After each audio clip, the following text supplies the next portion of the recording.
Jadi mohon maaf mengganggu aktivitasnya hari ini. Saya berdua dengan Ustazah Opti ada tugas nih dari pendidikan kami di Guru Penggerak.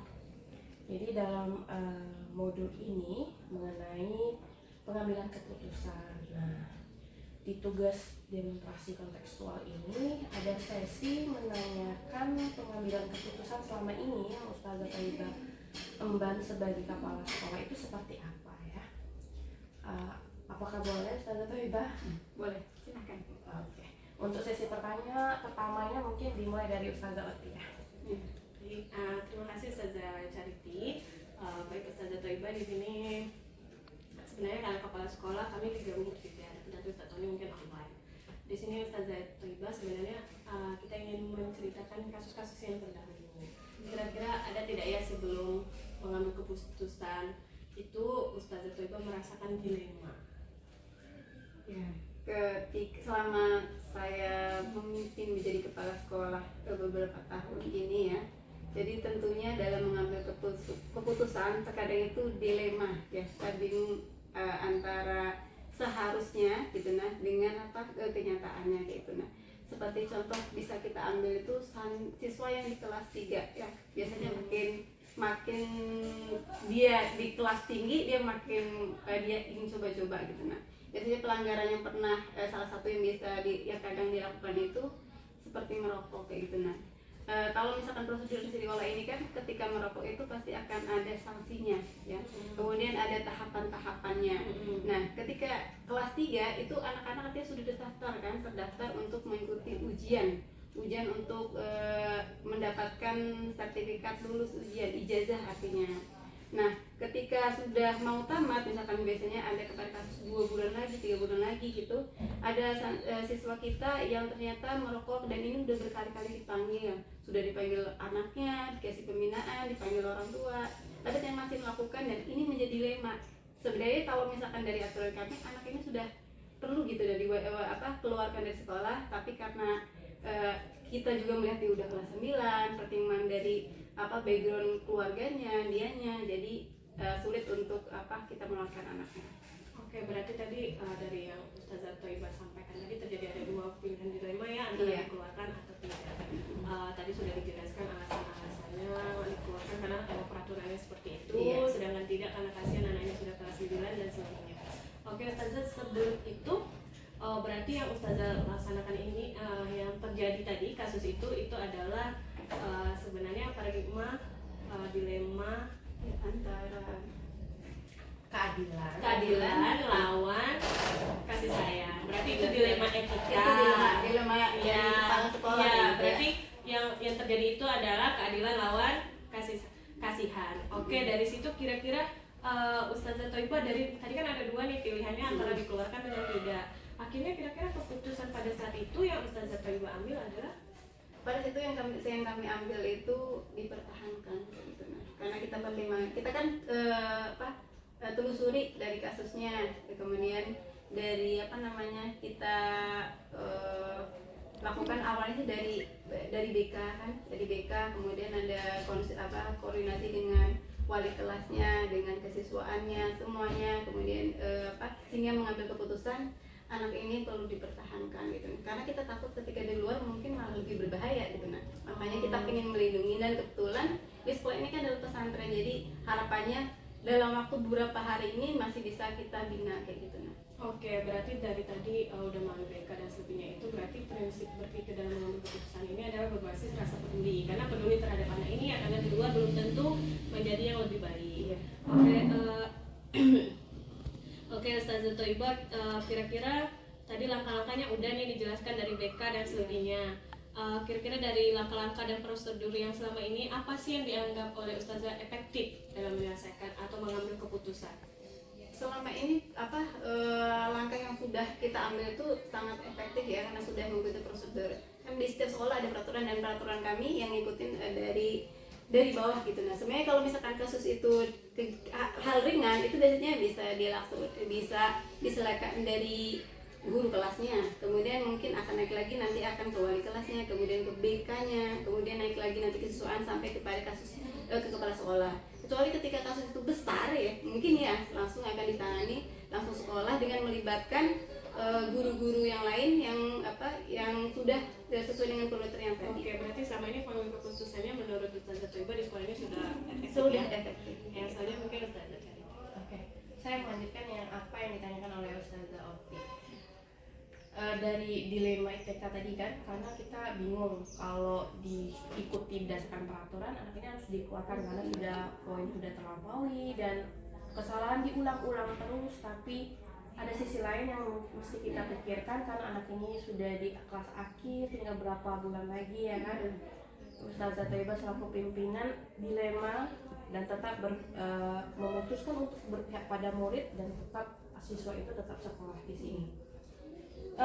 Kira-kira Ustazah Thoibah ya, dalam pengambilan keputusan kasus ini kan kasus dilema ITK ya, selama ini tantangannya Ustazah Thoibah hadapi itu seperti apa?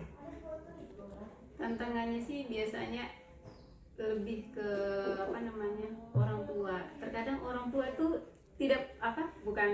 karena tingkat pendidikan mereka itu kan berbeda-beda gitu kan orang tua kita. Kalau orang tua yang paham akan pendidikan, mungkin ketika kita menekan suatu peraturan dia akan mensupport kita. Tapi ketika misalkan orang tua kurang paham gitu kan, malah menganggap anak saya kalau di rumah mah bagus-bagus aja, tapi ketika di sekolah kok bermasalah, ini salah. Jadi mereka menganggap kita yang sistem kita yang salah. Padahal kita baru di sini ya, kita itu hidup di asrama 24 jam. Artinya kan pengontrolan itu 24 jam. Artinya kita tahu loh anak itu ngapain saja. Jadi sistem permasalahan itu sudah secara runtun gitu. Nah, tapi terkendala kadang orang tua yang tidak paham kayak gitu. Tantangannya di situ sih, memahamkan dengan orang tua. Tantangannya lebih ke orang tua ya Ustazah Thoibah ya. Dalam menghadapi sebuah kasus Ustazah Thoibah, apakah Ustazah Thoibah punya jadwal tertentu untuk penyelesaian kasus? Apakah saat ada kasus langsung diselesaikan saat itu? Seperti selama ini seperti apa? Kalau yang biasa sekolah kami lakukan ya, itu tergantung kasusnya. Kasus itu kan ada dua. Misalkan kasus itu adalah kasus ringan, kita di sekolah ini setiap minggunya itu setiap hari Kamis ada jadwal ya. Jadi seminggu sekali kita ada jadwal evaluasi mingguan maksudnya.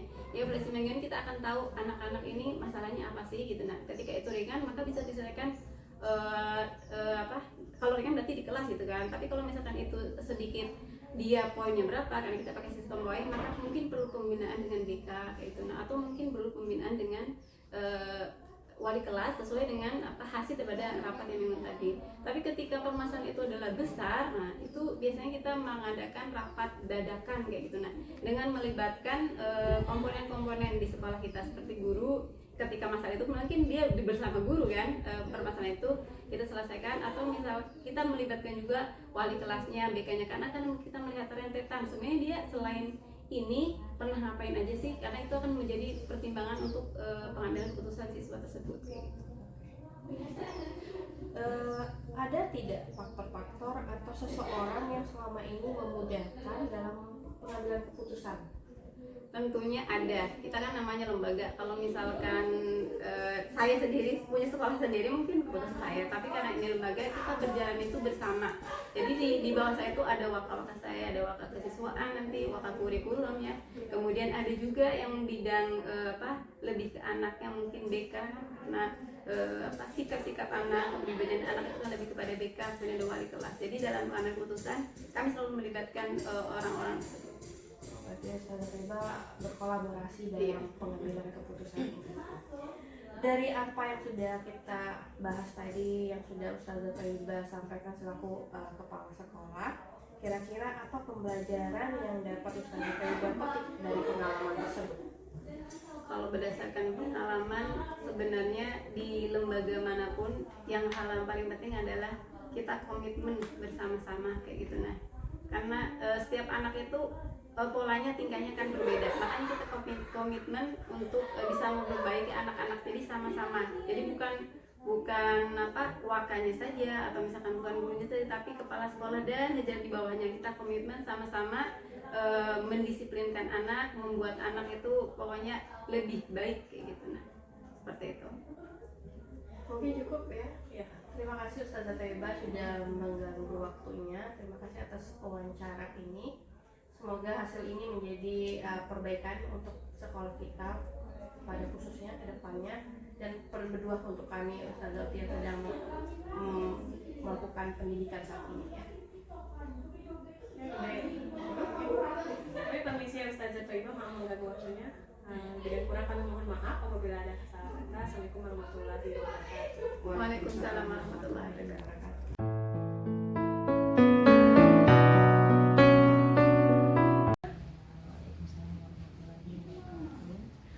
Ustazah Ana, maaf sebelumnya saya mengganggu waktunya karena saya ada tugas dari guru penggerak untuk mewawancarai waka di sekolah. Kira-kira Ustazah Ana hari ini ada waktu? Ya, boleh. Oke, baik. Sebenarnya kita akan hanya ngobrol-ngobrol saja ya. Kira-kira selama jadi wakil kesiswaan ada tidak ya sebelum mengambil keputusan itu dilema gitu? Oh, ya itu ada terjadi di tahun belakang. Itu kemarin saya ada kasus anak kelas 9 yaitu namanya si Rizka. Itu saya sangat dilema sekali mengambil keputusan karena berbagai permasalahan di dalam kehidupan si Rizka itu. Yang pertama dia itu dimana dianya mau sekolah tapi anaknya sedikit bandel, dan juga di keluarganya si Rizka itu tidak menganggap penting pendidikan. Hanya yang mengurus pendidikannya si Rizka ini sepupunya. Oh, sepupunya. Oke, kira-kira kasus yang tadi itu dilemanya keputusan apa yang mau diambil antara? Waktu itu si Rizka itu membuat kesalahan di sekolah atau punya kasus yang lumayan berat juga, tapi tidak ada yang mau menasehatinya, itu yang pertama kan. Tapi dari sepupunya si Ayu, sepupunya tadi mau menyuruh si Rizka ini tetap berada di sekolah ini, sedangkan anaknya ini mau sekolah tapi dia ini sedikit bandel sehingga guru-guru sudah kebablasan atau sudah tidak sanggup lagi untuk mendidik dia di sekolah ini. Berarti pada saat itu keputusannya antara anak ini diberhentikan sekolah atau lanjut? Ya, berhentikan, tapi anak ini masih mau sekolah. Tetapi dia ini cukup bandel tadi, berbagai macam kasus dia. Kasusnya boleh saya, kalau itu kira-kira aib nggak usah disebutkan ya. Itu. Oh, oke. Kira-kira apa nih pertimbangan terberat dari Ustazah antara kalau mempertahankan karena apa, kalau harus dikeluarkan karena apa pada saat itu? Nah, kalau saya pertama saya mempertahankan dia karena dari Ayu sepupunya itu, keluarganya tadi, walinya tadi itu mohon sekali sama saya untuk tidak mengeluarkan Rizka, karena Rizka ini kalau dikeluarkan dia tidak akan sekolah lagi karena keadaan keluarga tadi kan, dan juga Ayu sepupunya sebatasnya saja bisa membantu. Kalau mungkin kalau keuangan bisa lah, tapi kan nggak semua yang bisa dia bantu karena perekonomian dari sepupunya tadi juga tidak memungkinkan untuk membantu. Itu. Oh, oke. Berarti dilema yang dialami oleh Ustazah Ana itu adalah antara keadilan dengan rasa kasihan. Berarti kalau kalau kita berdasarkan peraturan sekolah dia sudah keluar dari kasus itu, dia harus keluar malah. Dan saya sedihnya ada Ayu sepupunya itu sampai nangis. Sampai nangis menceritakan kronologi keluarganya, semuanya diceritakannya. Orang tuanya yang tidak memikirkan pendidikan itu penting, jadi menganggap Rizka itu mau keluar ya sudah keluar saja. Tapi keluarga sepupunya itu menganggap pendidikan itu penting. Oh, penting. Berarti dari dilema itu akhirnya keputusan akhirnya yang diambil apa ya? Rizka tetap di sini dan ditamatkan di sekolah kita ini. Berarti azas berpikirnya itu berdasarkan rasa peduli ya? Rasa peduli. Oke. Kira-kira Ustazah dalam kasus yang tadi itu, dilema yang dialami tadi itu, apa sih langkah-langkah atau prosedur yang Ustazah ambil sebelum mengambil keputusan? Nah, pertama saya cari tahu dulu permasalahan yang sebenarnya terjadi itu seperti apa. Saya saya cari tahu juga anaknya ini seperti apa juga, terus saya mendekati diri dengan anak itu, saya cari tempat ngobrol yang tenang, yang ruangannya nyaman, terus memberikan dia terlebih dahulu terus motivasi kepada anak tersebut, dan juga saya mengambil keputusan berdasarkan itu tadi kepedulian saya terhadap dia. Oke, berarti tadi prosedurnya dengan cara mengulik ya, Ya, mengulik permasalahannya dengan berbagai cara. Nah, kira-kira selama ini dalam mengambil keputusan dengan cara seperti itu, apa sih hal yang efektif? hal yang efektif yaitu mencari tahu dengan teman-temannya tadi, dia itu orangnya seperti apa, Oh, iya, kan, iya. terus apakah dia itu ada atau tidak niat belajarnya, sedikit atau banyaknya dapat saya ketahui dari teman-temannya, terus wali kelasnya segala macam, dan teman-teman dekatnya lah. Iya ya, terkadang emang murid kita itu lebih curhatnya, terbukanya dengan teman daripada dengan kita ya. Oke, Ustazah, kira-kira dalam menyelesaikan kasus selama ini ada jadwal tersendiri atau diselesaikan secara langsung? Tergantung dengan kasusnya. Kalau yang seperti si Rizka ini kemarin kami menyelesaikannya itu terjadwal. Oh, terjadwal. Rapat rutin dulu, dirapatkan dulu, baru ambil keputusan. Oh gitu ya, berarti tergantung kasusnya. Jika Tergantung masih bisa kasusnya. ditunda sesuai jadwal, jika tidak maka diselesaikan ya. Oke, Ustazah, dalam menyelesaikan kasus nih selama jadi kesiswaan ini, kira-kira ada nggak sih orang-orang atau faktor-faktor yang membantu atau mempermudah Ustazah dalam mengambil keputusan? Iya, ada itu tadi kami dengan mengadakan suatu diskusi yaitu dengan wali kelasnya, guru BK-nya, terus ke kepala sekolah dan guru-guru yang mengajarnya. Oke, berarti berkolaborasi dengan yang Iya. pemangku kepentingan lainnya ya. Oke, Ustazah, dari tadi percakapan kita nih, akhirnya kita mengulang kembali nih kan kasus yang selama ini. Ada tidak sih pembelajaran yang dapat dipetik dari pengalaman pengambilan keputusan kasus yang tadi yang dapat dibagikan ke saya? Iya. Yaitu yang pertama, kita mengambil keputusan itu jangan gegabah, terus kita harus mengetahui keadaan siswa, dan juga jangan merugikan satu pihak. Kalau boleh itu bisa menguntungkan kedua belah pihak.